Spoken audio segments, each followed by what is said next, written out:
오후 찬양 예배에 오신 모든 성도님들을 환영합니다. 사회적 거리두기 2단계로 인하여 오늘도 우리가 온라인으로 예배를 드립니다. 주님을 바라보며 나온 우리 모두에게 오늘도 주님께서 말씀 속에 그 평안함의 은혜를 주실 것을 믿습니다. 이제 함께 사도신경으로 우리의 신앙을 고백하심으로 오후 찬양 예배를 하나님께 드리겠습니다. 나는 전능하신 아버지 하나님 천지의 창조주를 믿습니다. 나는 그의 유일하신 아들 우리 주 예수 그리스도를 믿습니다. 그는 성령으로 잉태되어 동정녀 마리아에게서 나시고 본디오 빌라도에게 고난을 받아 십자가에 못 박혀 죽으시고 장사된 지 사흘 만에 죽은 자 가운데서 다시 살아나셨으며 하늘에 오르시어 전능하신 아버지 하나님 우편에 앉아 계시다가 거기로부터 살아있는 자와 죽은 자를 심판하러 오십니다. 나는 성령을 믿으며 거룩한 공교회와 성도의 교제와 죄를 용서받는 것과 몸의 부활과 영생을 믿습니다. 아멘. 이 시간 함께 영상을 보면서 주님께 찬양 드리겠습니다.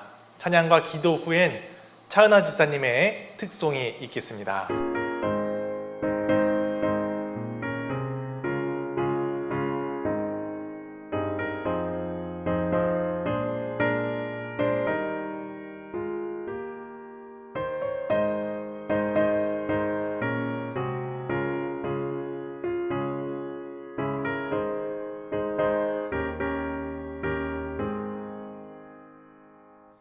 내 영혼의 그 깊이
우리를 구원하시기 위해 하나님의 독생자 예수 그리스도를 이 땅에 보내주신 하나님의 한없는 사랑에 감사를 드립니다. 코로나19로 인하여 온전한 대면 예배를 드리지 못하지만 성령님은 언제나 우리와 함께 하심에 감사드립니다. 주님, 우리를 사랑하셔서 그 크신 은혜를 주셨건만 저희는 주님 말씀대로 행동하지 못하고 세상 것을 쫓아왔음을 고백합니다. 신실하신 주님을 닮아가겠다고 다짐하지만 성내고 미워하고 이기심과 질투로 실족해 왔음을 회개합니다. 교회가 사회를 이끌어가는 영적 리더로서의 역할을 게을리하여 오히려 손가락질 당하는 상황을 회개합니다. 올바른 길로 가도록 인도하여 주시옵소서. 주님, 코로나19로 인하여 심각한 경제 위기를 만들고 있는 바 경제가 정상화되게 해주시고 평범한 일상생활로 돌아가도록 긍휼을 베풀어 주시옵소서. 어려울수록 주님의 말씀을 붙잡고 묵상하는 저희가 되도록 인도하여 주시고 우리 교회 공동체가 침체되지 않고 더욱 활성화되도록 강권하여 주시옵소서. 북녘 땅 지하에서 생명을 걸고 신앙생활을 하고 있는 그리스도인을 붙잡아 주시고 저 북녘 땅에도 주님의 복음이 전파되고 조속히 남과 북이 하나 되어 통일 한국으로 거듭나게 하시옵소서.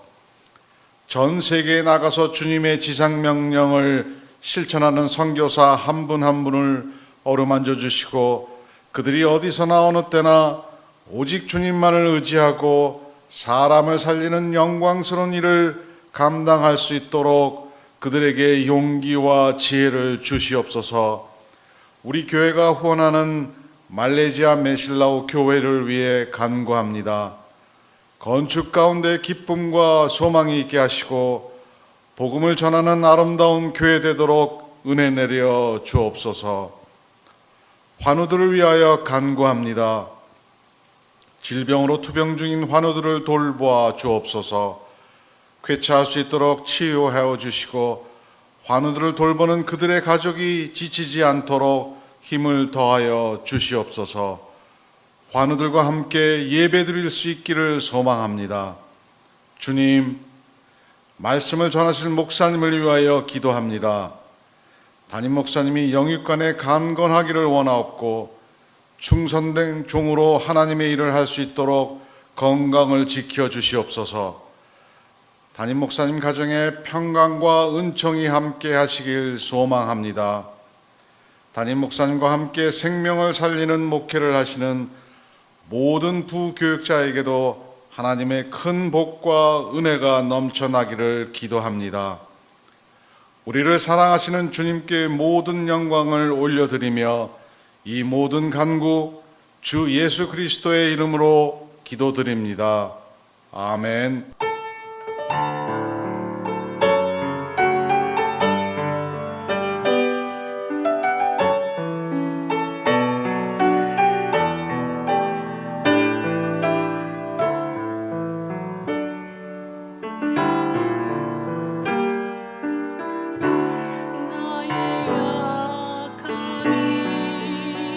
주 앞에 온전히 드러나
교회 소식을 전해드립니다.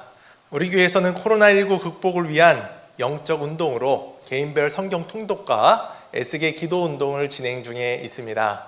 우리 많은 성도님들께서 또 말씀을 읽고 기도하는 생활에 마음을 모아 참여해 주시면 감사하겠습니다. 혹시 신청을 원하시는 성도님이 계시다면 목장 리더분들을 통해서나 아니면 교회 사무실로 연락을 해 주시면 감사하겠습니다. 이제 우리 함께 말씀을 보겠습니다. 오늘 주님께서 우리에게 주신 말씀은 여호수아 6장 1절에서 5절까지 말씀입니다. 이스라엘 자손들로 말미암아 여리고는 굳게 닫혔고 출입하는 자가 없더라.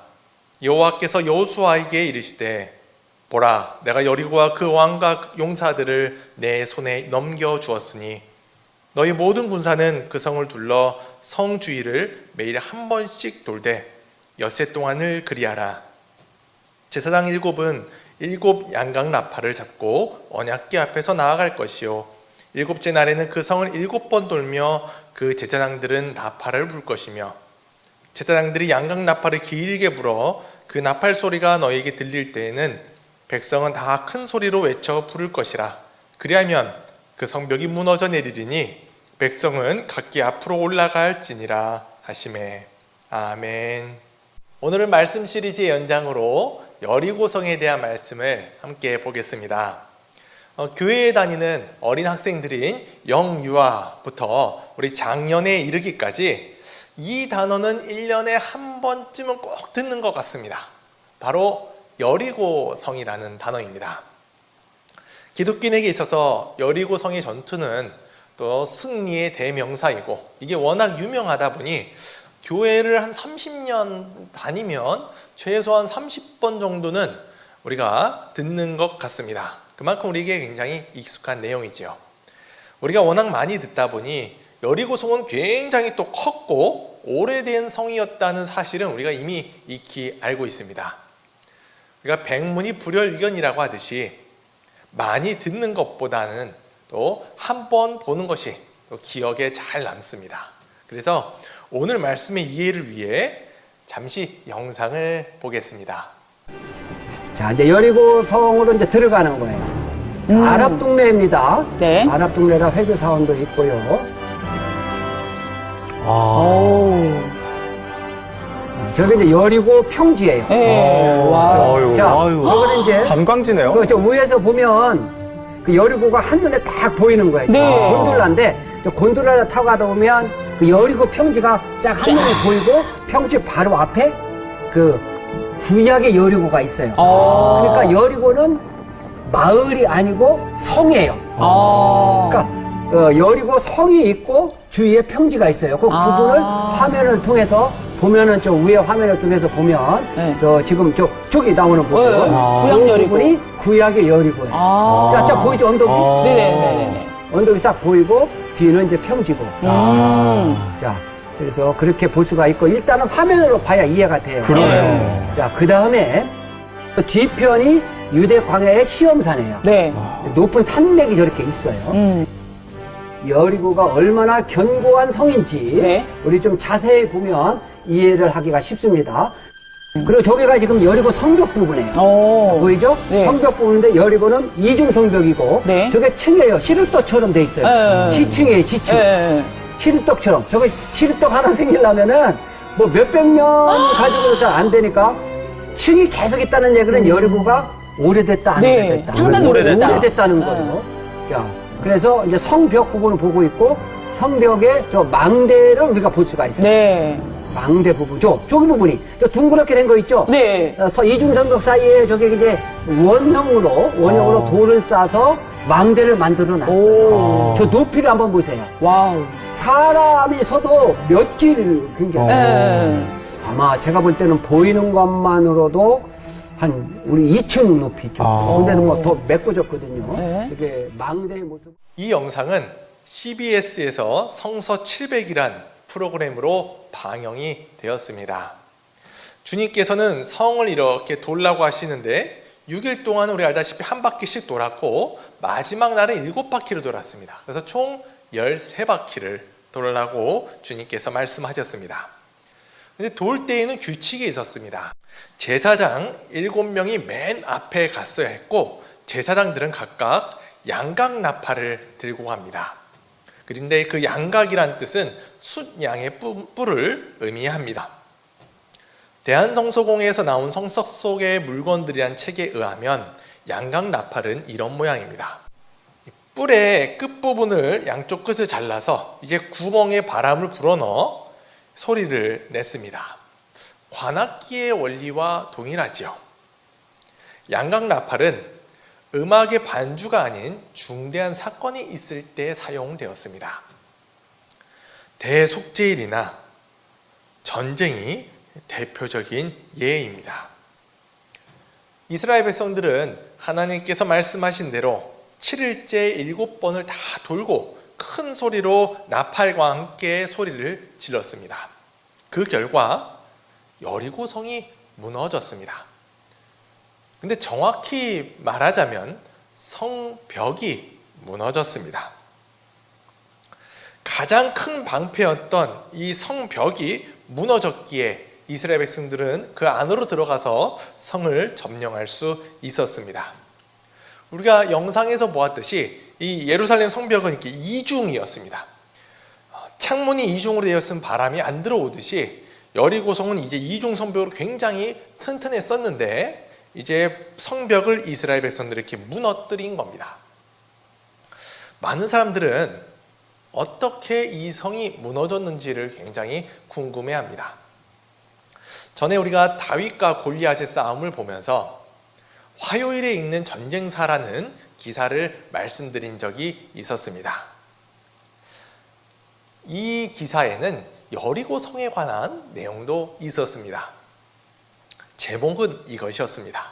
정말 나팔 소리만으로 성벽을 무너뜨릴 수 있을까입니다. 기사에서는 여리고성 전투가 실제 있었던 일이라면 소리, 즉 음파 공격으로 공선전에 성공한 첫 사례가 된다고 이야기를 합니다. 또한 여리고성의 함락의 이야기는 이렇게 많은 사람들에게 뇌리에 잘 남아서 나치 독일이 음파 무기를 만드는데 모티브를 주었다고 합니다. 기자는 여리고성이 무너진 것이 음파, 즉 소리 공격으로 무너졌다고 생각을 하는데요. 또 어떤 사람들은 고고학적인 자료들을 근거로 제시하며 그때 지진이 일어났고 지진 때문에 성벽이 무너졌다고 주장하는 사람도 있습니다. 나팔을 딱 불었을 때 마치 그때 지진이 일어나서 이렇게 무너진 겁니다. 우리 성도님들께서는 여리고성 말씀 우리가 자주 듣는데 어떻게 무너졌다고 생각을 하시는지요?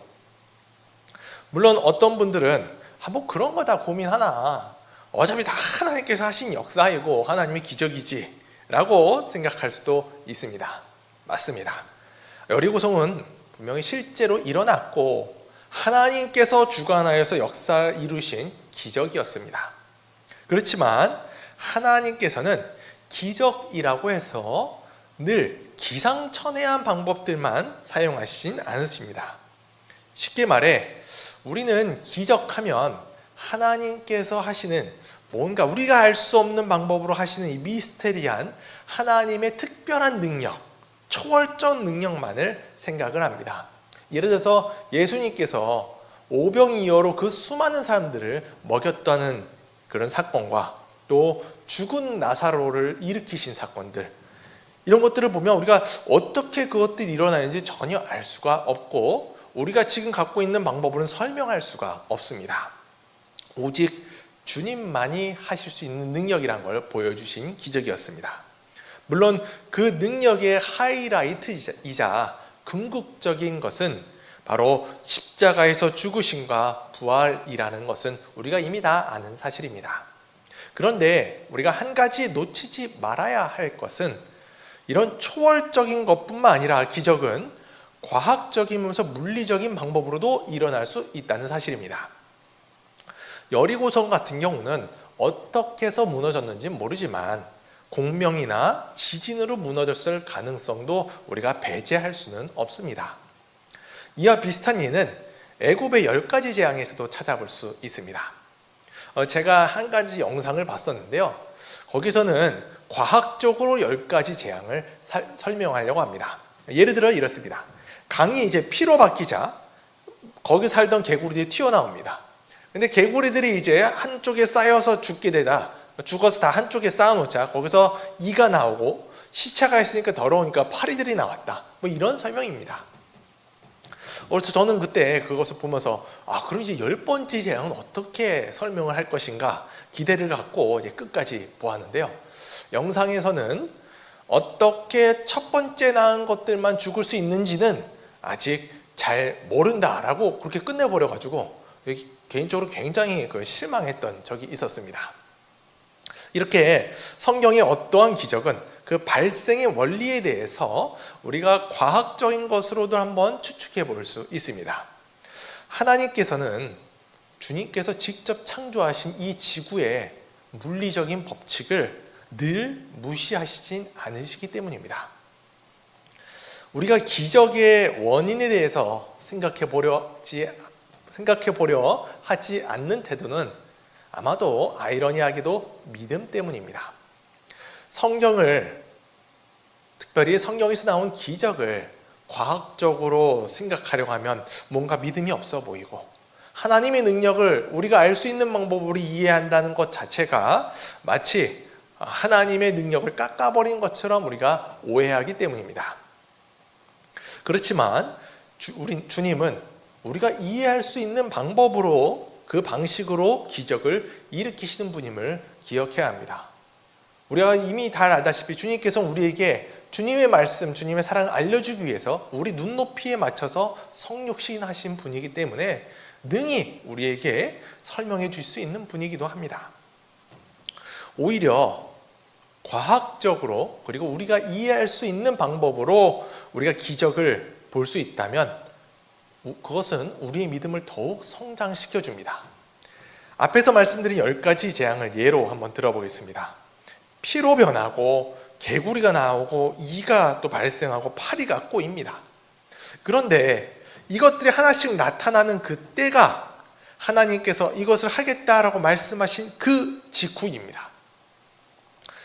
그 일들이 나타나는 그 시간들, 하나하나의 그 기적의 시간들을 주님께서 컨트롤 하시는 겁니다.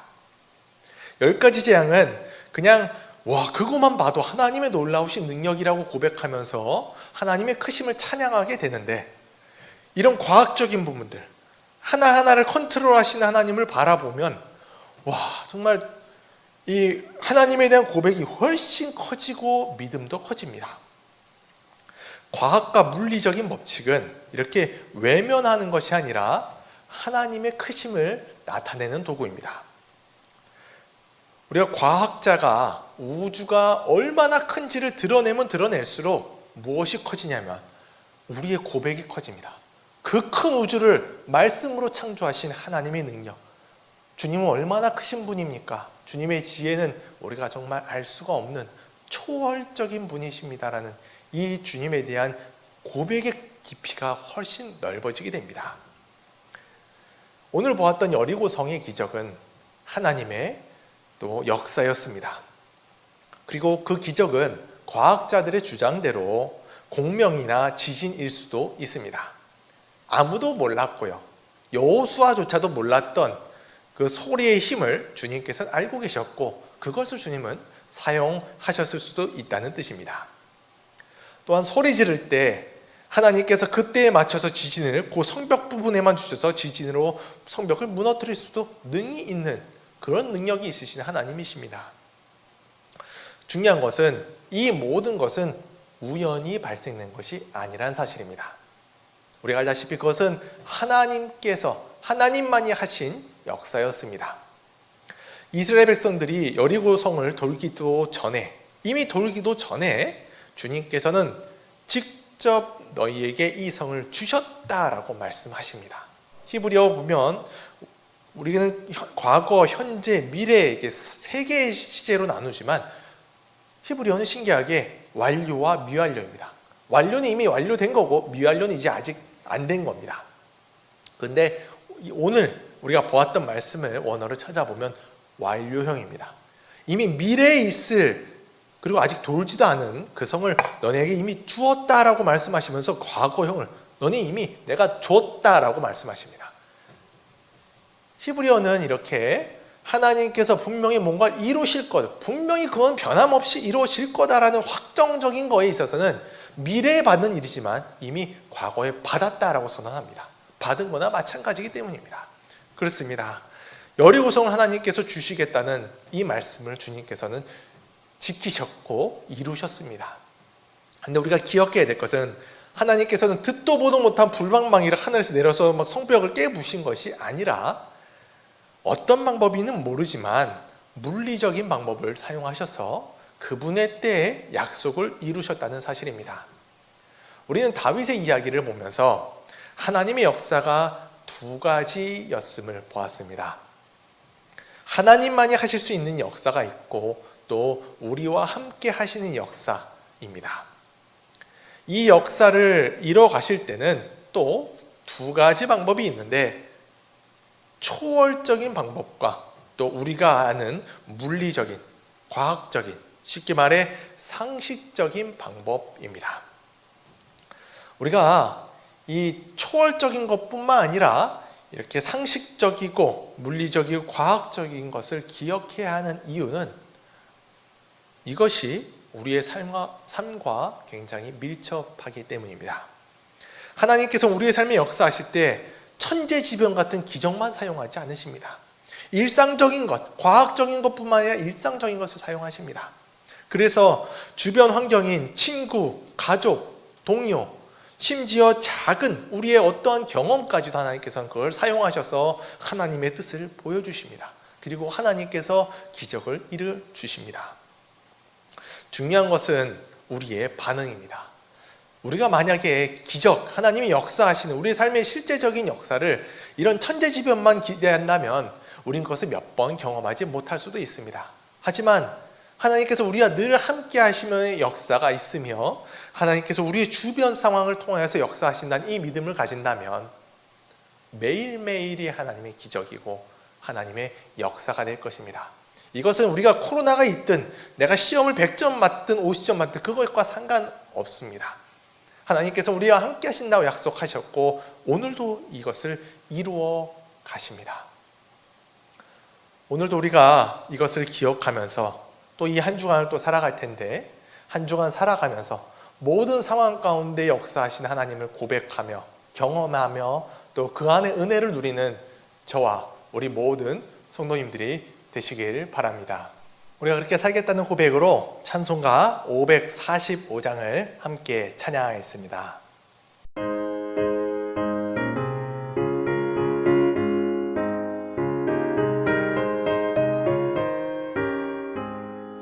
이 눈에 아무 증거 아니 되어도 믿음만을 가지고 선을 걸으면 이 귀에 아무 소리 아니 들려도 하나님의 약속 위에 서리라.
기도하겠습니다.